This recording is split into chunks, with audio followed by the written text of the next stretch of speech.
السلام علیکم ورحمۃ اللہ وبرکاتہ۔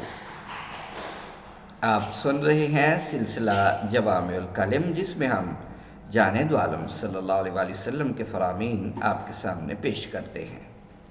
ان ابی امامۃ رضی اللہ تعالی عنہ قال قلت یا رسول اللہ مرنی بعمل قال علیک بالصوم فإنه لا عدل له۔ قلت یا رسول اللہ مرنی بعمل قال علیک بالصوم فإنه لا عدل له۔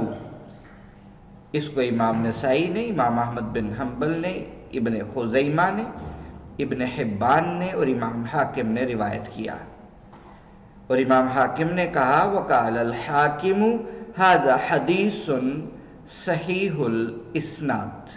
حضرت ابو امامہ رضی اللہ تعالی عنہ نے روایت کی کہ میں نے عرض کیا یا رسول اللہ مجھے کوئی ایسا عمل بتائیں جس سے میں جنت میں داخل ہو جاؤں۔ آپ نے فرمایا روزہ رکھو، اس کے برابر کوئی عمل نہیں ہے۔ میں نے پھر عرض کیا یا رسول اللہ مجھے کوئی اور عمل بھی تو بتائیے۔ آپ نے فرمایا روزہ رکھو، اس کے برابر کوئی عمل نہیں ہے۔